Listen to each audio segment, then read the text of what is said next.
12 Years a Slave by Solomon Northup, Chapter 1.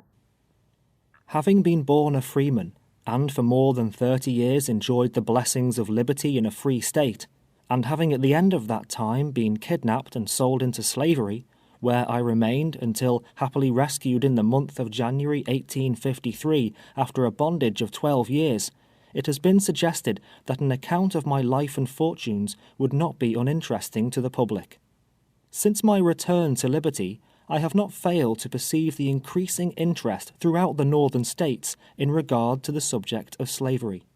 Works of fiction, professing to portray its features in their more pleasing as well as more repugnant aspects, have been circulated to an extent unprecedented, and, as I understand, have created a fruitful topic of comment and discussion.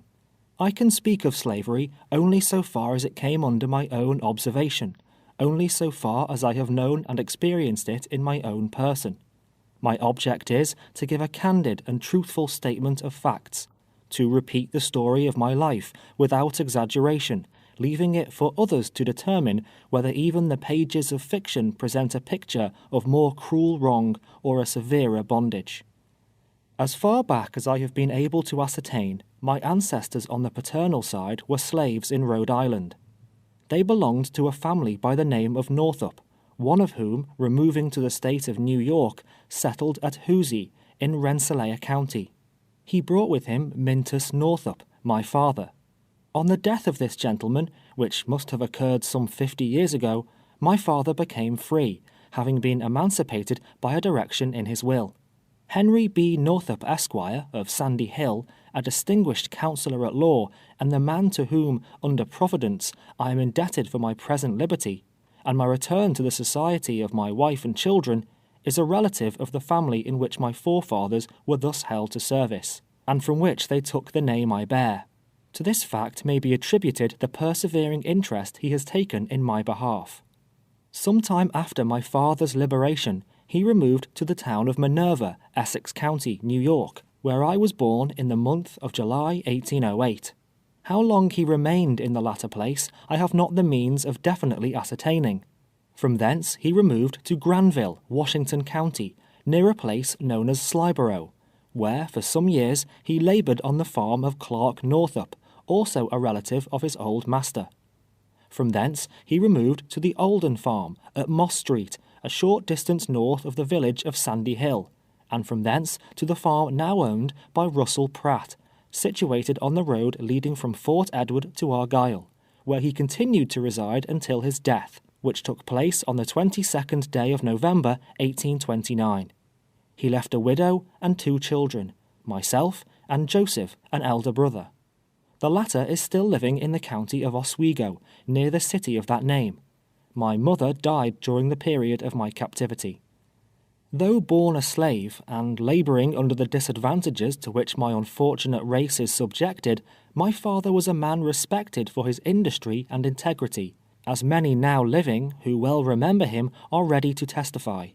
His whole life was passed in the peaceful pursuits of agriculture, never seeking employment in those more menial positions which seem to be especially allotted to the children of Africa. Besides giving us an education surpassing that ordinarily bestowed upon children in our condition, he acquired by his diligence and economy a sufficient property qualification to entitle him to the right of suffrage. He was accustomed to speak to us of his early life, and although at all times cherishing the warmest emotions of kindness and even of affection towards the family in whose house he had been a bondsman, he nevertheless comprehended the system of slavery, and dwelt with sorrow on the degradation of his race. He endeavoured to imbue our minds with sentiments of morality, and to teach us to place our trust and confidence in him who regards the humblest as well as the highest of his creatures. How often since that time has the recollection of his paternal counsels occurred to me, while lying in a slave hut in the distant and sickly regions of Louisiana, smarting with the undeserved wounds which an inhuman master had inflicted, and longing only for the grave which had covered him to shield me also from the lash of the oppressor. In the churchyard at Sandy Hill, an humble stone marks the spot where he reposes, after having worthily performed the duties appertaining to the lowly sphere wherein God had appointed him to walk. Up to this period I had been principally engaged with my father in the labours of the farm. The leisure hours allowed me were generally either employed over my books or playing on the violin, an amusement which was the ruling passion of my youth. It has also been the source of consolation since, affording pleasure to the simple beings with whom my lot was cast, and beguiling my own thoughts for many hours from the painful contemplation of my fate. On Christmas Day, 1829, I was married to Anne Hampton, a coloured girl then living in the vicinity of our residence. The ceremony was performed at Fort Edward by Timothy Eddy Esquire, a magistrate of that town and still a prominent citizen of the place. She had resided a long time at Sandy Hill with Mr. Baird, proprietor of the Eagle Tavern, and also in the family of Reverend Alexander Proudfit of Salem. This gentleman for many years had presided over the Presbyterian Society at the latter place, and was widely distinguished for his learning and piety. Anne still holds in grateful remembrance the exceeding kindness and the excellent counsels of that good man. She is not able to determine the exact line of her descent, but the blood of 3 races mingles in her veins. It is difficult to tell whether the red, white, or black predominates. The union of them all, however, in her origin, has given her a singular but pleasing expression, such as is rarely to be seen. Though somewhat resembling, yet she cannot properly be styled a quadroon, a class to which, I have omitted to mention, my mother belonged. I had just now passed the period of my minority, having reached the age of 21 years in the month of July previous. Deprived of the advice and assistance of my father, with a wife dependent upon me for support, I resolved to enter upon a life of industry, and notwithstanding the obstacle of colour and the consciousness of my lowly state, indulged in pleasant dreams of a good time coming, when the possession of some humble habitation, with a few surrounding acres, should reward my labours and bring me the means of happiness and comfort. From the time of my marriage to this day, the love I have borne my wife has been sincere and unabated, and only those who have felt the glowing tenderness a father cherishes for his offspring can appreciate my affection for the beloved children which have since been born to us. This much I deem appropriate and necessary to say, in order that those who read these pages may comprehend the poignancy of those sufferings I have been doomed to bear. Immediately upon our marriage we commenced housekeeping in the old yellow building then standing at the southern extremity of Fort Edward village, and which has since been transformed into a modern mansion, and lately occupied by Captain Lathrop. It is known as the Fort House. In this building the courts were sometime held after the organization of the county. It was also occupied by Burgoyne in 1777, being situated near the old fort on the left bank of the Hudson. During the winter, I was employed with others repairing the Champlain Canal, and that section over which William Van Nortwick was superintendent. David McEachran had the immediate charge of the men in whose company I laboured. By the time the canal opened in the spring, I was enabled, from the savings of my wages, to purchase a pair of horses, and other things necessarily required in the business of navigation. Having hired several efficient hands to assist me, I entered into contracts for the transportation of large rafts of timber from Lake Champlain to Troy. Dyer Beckwith and a Mr. Bartamy of Whitehall accompanied me on several trips. During the season I became perfectly familiar with the art and mysteries of rafting, a knowledge which afterwards enabled me to render profitable service to a worthy master, and to astonish the simple-witted lumbermen on the banks of the Bayou Boeuf.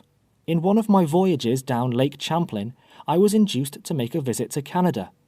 Repairing to Montreal, I visited the cathedral and other places of interest in that city, from whence I continued my excursion to Kingston and other towns, obtaining a knowledge of localities, which was also of service to me afterwards, as will appear towards the close of this narrative.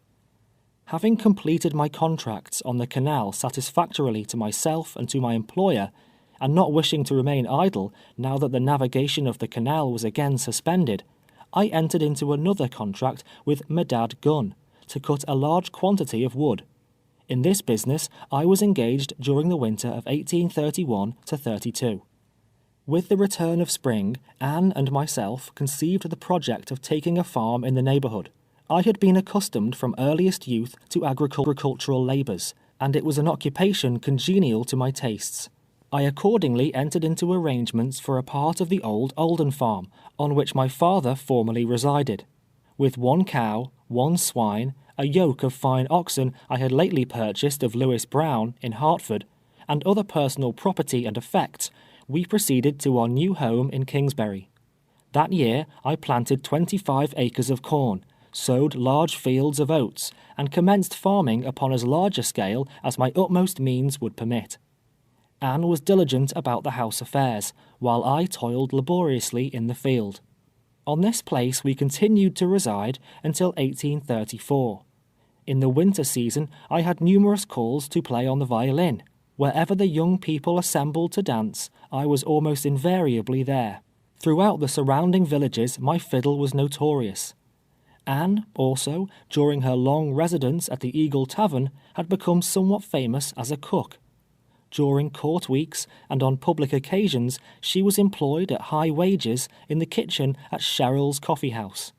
We always returned home from the performance of these services with money in our pockets, so that with fiddling, cooking, and farming we soon found ourselves in the possession of abundance, and, in fact, leading a happy and prosperous life. Well indeed would it have been for us had we remained on the farm at Kingsbury. But the time came when the next step was to be taken towards the cruel destiny that awaited me. In March 1834 we removed to Saratoga Springs. We occupied a house belonging to Daniel O'Brien on the north side of Washington Street. At that time, Isaac Taylor kept a large boarding house, known as Washington Hall, at the north end of Broadway. He employed me to drive a hack, in which capacity I worked for him 2 years. After this time, I was generally employed through the visiting season, as also was Anne, in the United States Hotel, and other public houses of the place.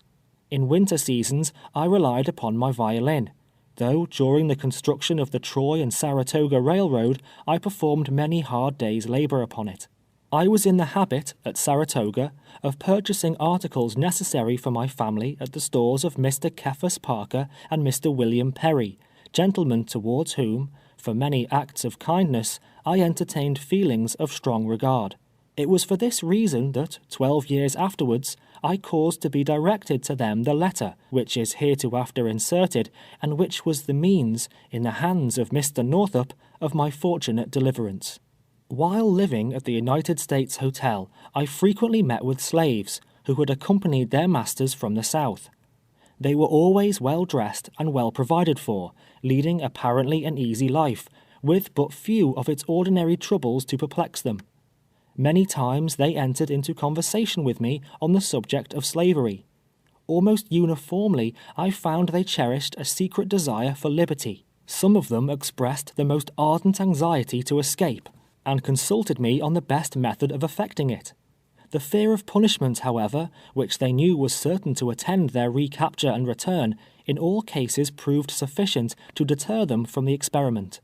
Having all my life breathed the free air of the North, and conscious that I possessed the same feelings and affections that find a place in the white man's breast, conscious, moreover, of an intelligence equal to that of some men at least with a fairer skin, I was too ignorant, perhaps too independent, to conceive how anyone could be content to live in the abject condition of a slave. I could not comprehend the justice of that law, or that religion which upholds or recognizes the principle of slavery.